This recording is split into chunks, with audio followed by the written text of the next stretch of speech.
কাওয়ালি গান গাওয়া কি জায়েজ? এ ব্যাপারে মূল কথা হলো বাদ্যযন্ত্র মিশ্রিত কোনো গানই গাওয়া যাবে না। কারণ কাওয়ালি গান অধিকাংশই দেখি বাদ্যযন্ত্র মিশিয়ে গায়। এখন কথাগুলো যদি ভালো হয়, মনে করেন একেবারে নিরেট ধর্মীয় কথা, আল্লাহ এবং তার রাসূলের পক্ষের কথা, লেকিন এর সঙ্গে যদি বাদ্যযন্ত্র মিশিয়ে দেওয়া হয়, এটার উদাহরণ হলো 1 গ্লাস খাঁটি দুধ সঙ্গে 2 ফোঁটা গরুর দুধ। এখন গরুর দুধ ওরা খেতে পারে একেবারে দুধের সাথে মিশিয়ে না, ডাইরেক্ট হলুদটা একেবারে গর্বের সাথে মজো যেভাবে পান করেন আপনারা এভাবেও পান করতে পারে। ওদের জন্য এটা পারফেক্ট বটে, আমাদের জন্য তো পারফেক্ট না।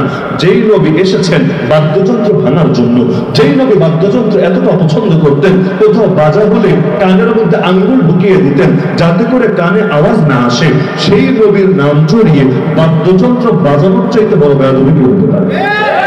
এমনকি একটা কথা মাথায় রাখবেন, আমার আগে বক্তা হাফিজুল্লাহ কাসিমি হাফিজাহুল্লাহ এই ব্যাপারে বয়ান করছিলেন যে মূল নীতি এটা, একজন হলো পাপী আর একজন হলো বেদাতি। এই পাপীর চাইতে আল্লাহর কাছে বেদাতি জঘন্য। এই কথাটা আপনারা শুনেছেন, আল গীবাতু আশাদ্দু মিনাজ জিনা। গীবত জিনার চাইতে খারাপ। কেন? জিনার চাইতে গীবত কেন খারাপ হবে? কারণ যে গীবত করে এটাকে পাপ মনে করে না, যে জিনা করে সেটাকে পাপ মনে করে।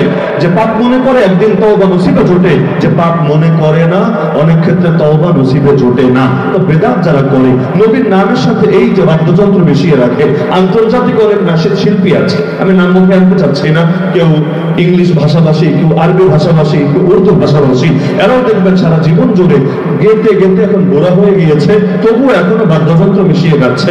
আল্লাহর বান্দা তওবা কবে করবে?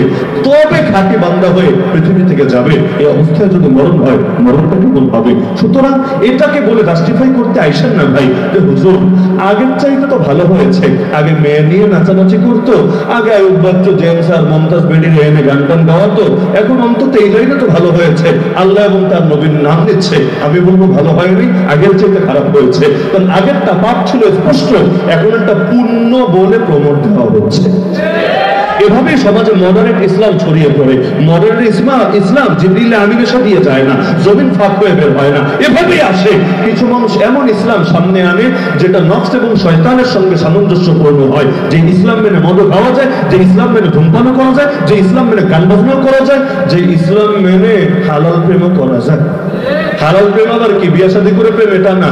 মানে আপনার মাথায় টুপি, গায়ের মধ্যে সুন্নতি লেবাস, আর তার মাথায় হিজাব, গায়ের মধ্যে লম্বা বোরকা, আর নিয়ত হলো খাঁটি নিয়ত। নিয়ত কি?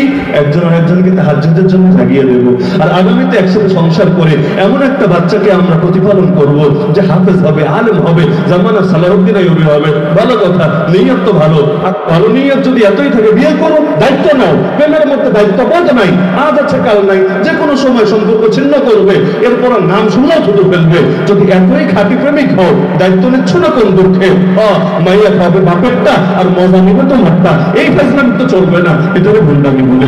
সুতরাং কাওয়ালির নামে বাদ্যযন্ত্র যদি বাজানো হয়, এতে আমি মনে করি দ্বিগুণ পাপ হয়। কারণ এর দ্বারা মডারেট ইসলামের প্রমোট হয়। এর দ্বারা আরো একটা সমস্যা আছে, নারী পুরুষ একসাথে বসে না, বসে না?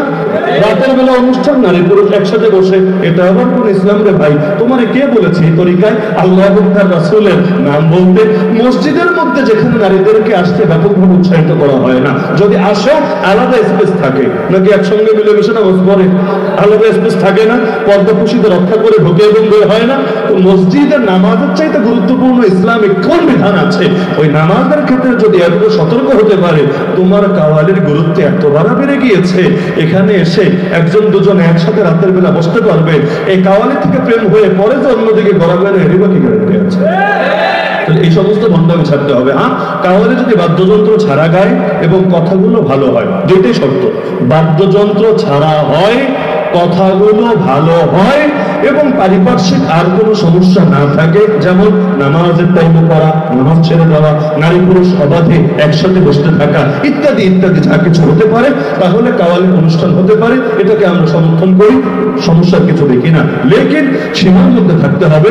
সীমা অতিক্রম করলে এটাকে বৈধ বলা যাবে না, হারাম বলা চলে যাবে। মনে থাকবেন সব? কষ্ট পেলেন নাকি জেনারেল ভাইয়েরা? আমার উপর তো পুরো বাংলাদেশি খেলা, জানেন তো আপনারা।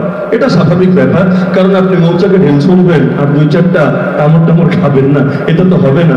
এখন হক কথা বলা ছেড়ে দেন, আর যায় ঝামেলা থাকবে না। আলহামদুলিল্লাহ, আল্লাহ যে যোগ্যতা দিয়েছেন সবাইকে খুশি করে চলার মতো সিস্টেম আমাদেরও জানা আছে। একেবারে সব জায়গায় মাথায় উঠে বসে থাকা যাবে, লেকিন দিল তো সায় দেয় না। কি হবে এত জনপ্রিয়তা দিয়ে, কি হবে এত মানুষের প্রিয় ভাজন হয়ে, যদি মন্দগুলোকে আঙ্গুল দিয়ে চিহ্নিত করে দেখানো না যায়? অনেকেই তো চুপ থাকে হিকমতের নামে, বিভিন্ন নামে, আমরা তো বললামই। এখন যদি এর কারণে গালি খাওয়া লাগে, খেলো। একজন মানুষ গালি খেলে ক্ষতি নেই। একজন মানুষ যদি অনেকের চোখে খারাপ মনে হয়, গোমরা মনে হয়, জাহান্নামের টিকিট প্রাপ্ত মনে হয়, তাও ক্ষতি নেই। তবু অন্তত আলোচনা থাকুক। আলোচনা থাকলে সমাধান একদিন আসবে। অনেকে থামে নাই, আমি নাম বলতে যাচ্ছি না, অনেকে থামে নাই আলহামদুলিল্লাহ। আগে এক সময় যে বাড়াবাড়ি গুলো করতো, যে শয়তানি গুলো করতো, এখন সেই নামগুলো মুখে আনে না। হয়েছে নাকি হয়নি? একটা দুইটা না, আমার কাছে কয়েক ডজন উদাহরণ আছে। কারণ পুরো জিন্দগিতে কবে কি করেছি না করেছি মোটামুটি মেমোরির মধ্যে হালকা পাতলা আছে আর কি। তো অতীতে যেমন অনেক ভণ্ডামি ছুটেছে বেয়াদবির কারণে, মেনে নিচ্ছি আর কি, বেয়াদবির কারণে। আগামী তো ইনশাআল্লাহ অনেক ভণ্ডামি ছুটবে বেয়াদবির কারণে। আমি মনে করি এরকম কিছু বেয়াদব থাকার দরকার আছে। আদব বলা তো বহুতই আছে, আলহামদুলিল্লাহ, আরো হোক, আমরাও দোয়া করি আরো হোক, দুই চারটা বেয়াদব থাকুক না। অন্তত এই বেয়াদবদের দ্বারা যদি কিছু ভণ্ডামি বন্ধ হয়, তাহলে ইনশাআল্লাহ আল্লাহ সবাইকে তৌফিক দান করুন। এই ইত্তেহাদুল ওয়াইজিনের সাবাব বাংলাদেশকে কবুল করুন। যে নওজোয়ানরা হিম্মত করে এই ঐক্যবদ্ধ প্ল্যাটফর্ম গড়ে তুলেছে, রব্বুল আলামিন তাদের লক্ষ্যে মানজিলে মাকসুদে নিরাপদে পৌঁছার তৌফিক দান করুন। আজ তৃতীয় মাহফিল, কিয়ামত পর্যন্ত মাহফিল কায়েম এবং দায়েম রাখার তৌফিক দান করুন ইনশাআল্লাহ। এখন আমার